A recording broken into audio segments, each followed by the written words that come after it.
Colombre Garmendia, buenas noches. Buenas noches, Pedro. Bueno, ¿comen en su casa por 3 pesos, 6 pesos? No, la verdad es que no, imposible. Además, si llega a su casa y dice hoy vamos a comer por 3 por pesos, 3 me pesos, imagino el problema que puede llegar a tener. Se complica con la patrona. Sí. Bueno, ¿cómo va la campaña? ¿Qué están viendo en las recorridas? ¿Qué les dice la gente? ¿Cuáles son los temas que ustedes creen los cuales se deben concentrar como precandidatos todavía? Porque estamos antes de las internas. No, la verdad es que muy contento con esta campaña, con el desarrollo de esta campaña. En lo personal y con el grupo de trabajo la estamos disfrutando mucho y aprovechándola mucho. Realmente para nosotros es una gran oportunidad que se nos presenta. Y lo que estamos buscando es eso, caminar todos los días, la cercanía con el vecino, la cercanía con el ciudadano, e ir detectando las distintas problemáticas que tienen, que no en todas las zonas son las mismas. Esto depende de la zona que uno esté recorriendo o uno esté caminando. Lo que sí, claramente el mayor reclamo que hoy tenemos de parte de la población es por un lado la seguridad y por otro lado el desempleo.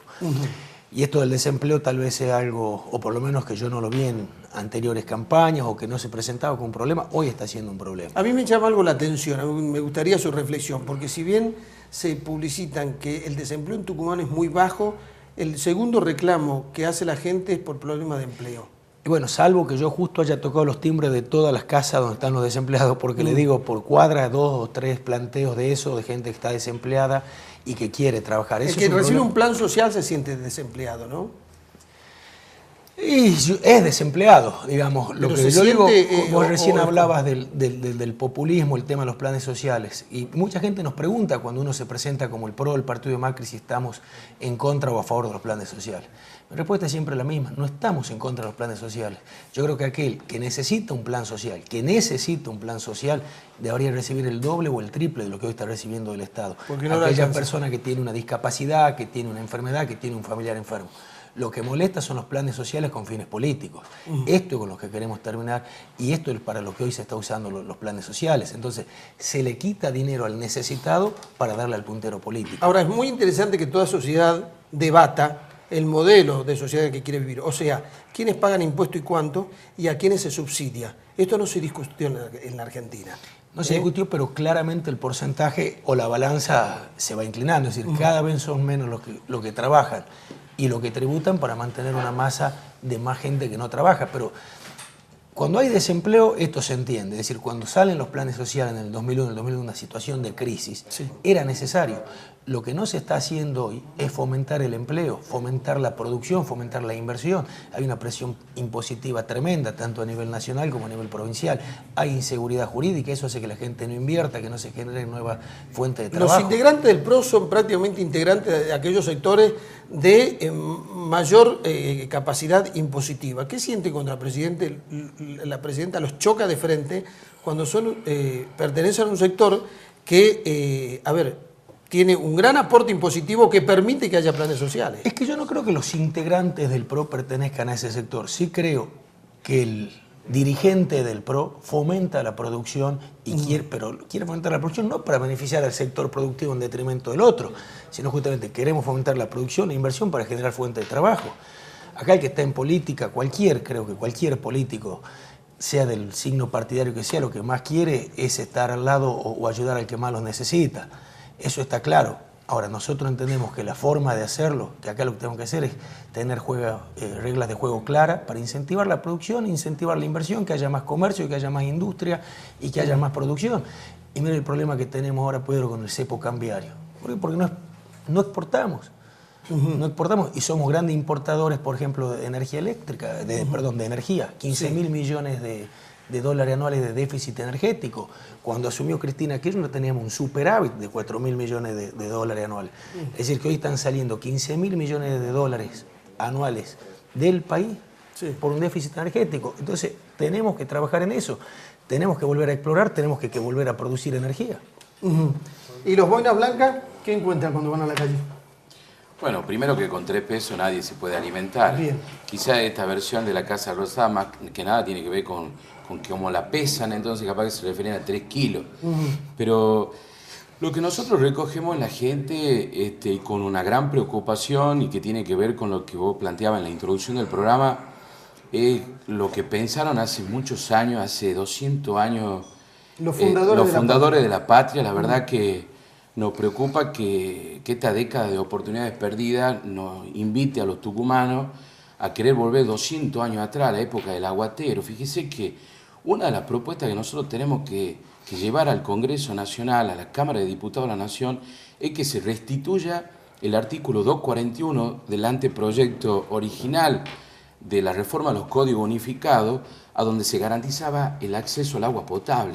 Es decir, esto que de golpe y porrazo fue eliminado por la presidenta cuando llegó al Congreso Nacional y que se está debatiendo, nosotros estamos planteando que se restituya, que a través de una ley del Congreso Nacional se garantice la accesibilidad al agua potable. Un problema que en Tucumán pareciera algo tan simple que por falta de voluntad política, por falta de controles eficientes, por falta de inversión por parte de la empresa, no se puede garantizar el agua potable. Fíjese. Ahora, desde el oficialismo dicen que están todos los días inaugurando obras en ese sentido. Bueno, pero yo no sé qué obra pueden estar inaugurando para garantizar el agua potable si ahora lo invitan a que la gente espere el aguatero.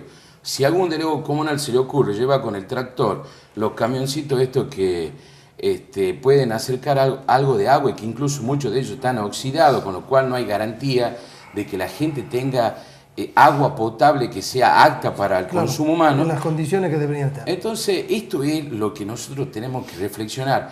Hay que dar el primer paso el 11 de agosto para que no volvamos 200 años atrás donde la gente tenga que esperar el aguatero. Ahora, esto es lo que nos reclama la gente, no tienen agua. Qué la gente ironía. corta la ruta para que el gobierno de Tucumán lo escuche, porque mira para otro lado. Es decir, el problema del agua en Tucumán es verdaderamente serio. No es un problema solamente de la producción cuando tiene una sequía por consecuencia de que no hay lluvia. Que es un problema, porque a ver, se cae mano de obra, pero actividad de comercio. Para ese problema hay soluciones. Por ejemplo, hay que hacer realidad una obra magnífica que necesita Tucumán, como es el dique potrero del Clavillo.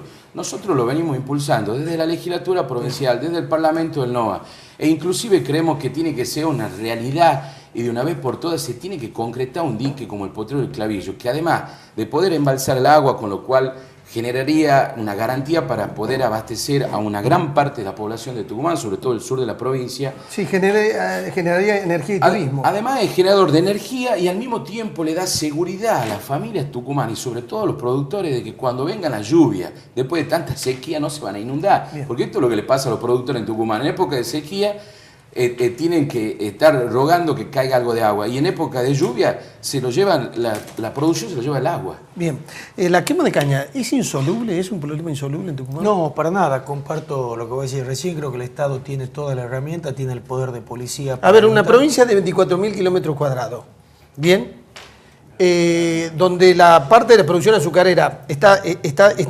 ubicada, yo me arriesgaría a decir, con 3 expertos en alas delta y con un handy nos dirían dónde se quemó. Además está la declaración en el diario hoy o ayer de los funcionarios que dicen que tienen individualizados claramente dónde se realizó la quema de caña. Porque si el gobierno quiere ser populista y decir, a ver, cuando queman caña es más barato para el productor, hagamos una cosa, lo subsidiemos. Si hay tanto subsidio, si la presión impositiva que hay es tan grande, pongamos los fondos para que no quemen más. No, pero además, yo creo que vos lo dijiste bien, no está la voluntad política. Este es un año muy difícil, es verdad, para el productor cañero, los costos.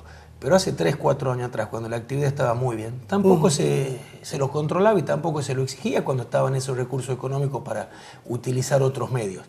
Es claramente controlable, aparte el daño que le está haciendo a la sociedad. Esto lo estamos respirando permanentemente. A ver, me he encontrado con gente que dice, mire, lavé la ropa, la extendí, la tuve que volver a lavar por no solo la ropa, problemas de las vías respiratorias, claro. Es una agresión intolerable. Y eso también tiene un costo para el Estado, ¿no? Porque la gente que después concurre a los CAPS, a los hospitales, pero por supuesto, hacerse ver. Se gasta mucho más. Entonces, también, Colombre Garmendia, ¿cómo se crea empleo en una provincia como la de Tucumán?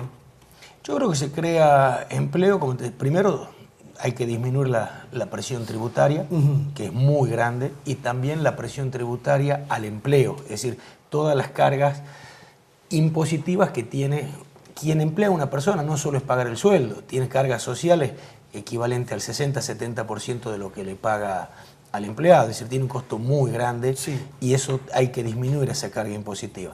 En segundo lugar, yo te hacía referencia a la seguridad jurídica. Cuando no hay seguridad jurídica, nadie quiere invertir a largo plazo. ¿Y por qué no tenemos una ley de promoción industrial? Juria había elaborado una buena ley. Elaboró una, se aprobó, no se aprobó, se sancionó por la legislatura en su momento la ley Franco Jury y nunca fue reglamentada por el gobernador Alperovich. Bueno, y hemos visto cómo industrias tucumanas se fueron a radicar a Santiago del Estero por esta causa. Y además, regionalmente, la verdad que es muy difícil competir para el tucumano porque las provincias vecinas tienen esta ley, no solo Santiago del Estero. Salta también está permanentemente fomentado. O hablando ahora que somos candidatos para el Congreso, el Congreso se sancionó la emergencia agropecuaria para Salta, para Santiago, y los tucumanos, nuestros diputados tucumanos, no lograron la sanción para nuestra provincia, con una sequía tremenda que hubo este año. Entonces esa es la inactividad por ahí que uno ve de aquellos diputados que quieren representar a la provincia y terminan no representando a nuestra provincia, sino a su partido político. Yo he visto muy pocas veces desgravación impositiva. La he visto en Salta con Romero y con De la Sota en Córdoba, pero son como excepciones. Ustedes cuando lo plantean así, ¿qué dice el que tiene que recaudar, el que tiene que administrar? Que se lo puede descalzar al Estado. Que hay gastos que son... Tenemos un Estado que administró más plata que ningún otro en la historia, creo, en estos 10 años. Los ingresos que hubo por las exportaciones, por la retención a la soja, no le alcanzó, fueron por el Banco Central. No les alcanzó, fueron por la AFJP. No les alcanzó, fueron por el ANSES. Digamos, no tienen límite, no tienen límite. Ahora, con una administración austera, responsable, no tenga duda que se puede bajar esta presión impositiva. Bien. Pero el costo político de este gobierno es enorme. Ariel García, ¿cómo creamos empleo? ¿Ven esta problemática ustedes cuando caminan por los barrios? Sí, sin duda que esta nueva forma de esclavitud a la que pretenden someter al pueblo de Tucumán genera una gran demanda por tener la posibilidad de trabajar libremente y no tener que depender del Estado. La verdad que 10 años gobernados por Alperovich y no hemos tenido radicación de empresas que sean generadoras de empleo, no se alentó la inversión privada. La verdad que creo el gobierno pone como bandera los hoteles y los call centers. Sí, bueno, con los hoteles lo que hemos logrado en Tucumán es la proliferación de la timba, son hoteles casinos, que inclusive son los casinos los que están exceptuados del pago de ganancia, un impuesto a la ganancia, que inclusive no pagan, pero se lo cobran a los trabajadores. Es decir, una de las propuestas que hay que llevar adelante... Hay un aspecto que se les escapó a la oposición, que me llamó la atención. A ver, el predio en donde está el Sheraton, se lo vendió la sociedad de Tucumán a un precio muy barato. ¿Para qué? ¿Para que se ponga un casino? Para que se ponga el hotel, muy bien, pero ¿y el casino?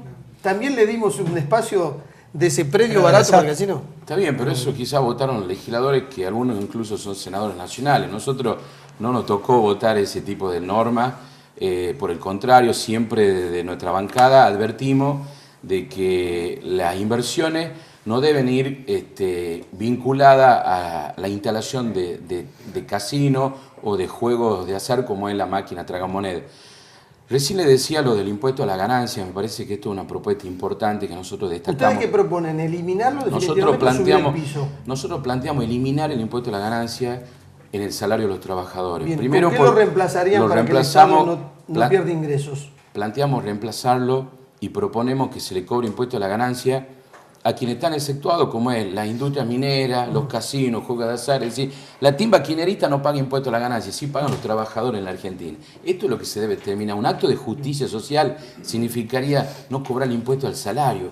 Es inconcebible que un gobierno con extracción política como tiene Cristina Fernández de Kirchner le cobre impuesto al salario de los trabajadores. Esto es verdaderamente vergonzoso. Y además, me parece que hay que plantear claramente que acá no es que hay que subir, hay que eliminar, no se puede cobrar impuestos al salario de los trabajadores.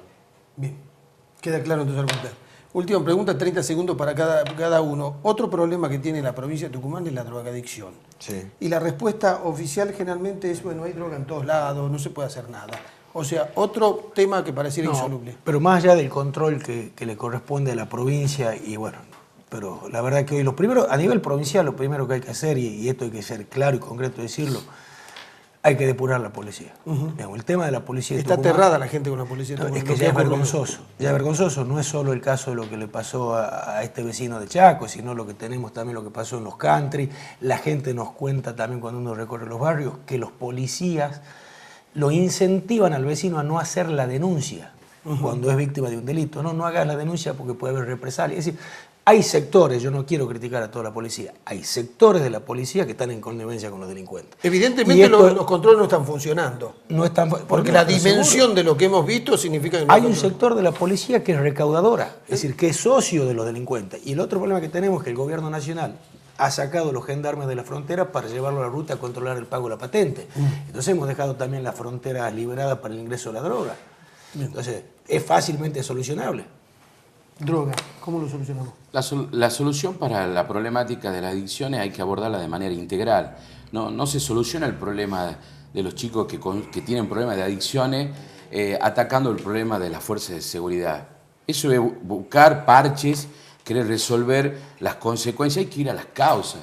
Las causas tienen que ver con el gran nivel de excluido que tiene nuestra provincia, el alto nivel de desocupación y de pobreza que tiene Tucumán, es lo que va a engrosar la fila de los chicos que después de tanto estar en la calle, de no tener un sistema educativo que verdaderamente lo contenga, de no tener clubes que han sido tomados por el oficialismo como si fueran botines de guerra y que dejen de ser clubes que terminan siendo comunidades básicas y que se transformen en unidades deportivas que verdaderamente contengan a esos jóvenes que están en su máximo potencial, que es en el desarrollo humano.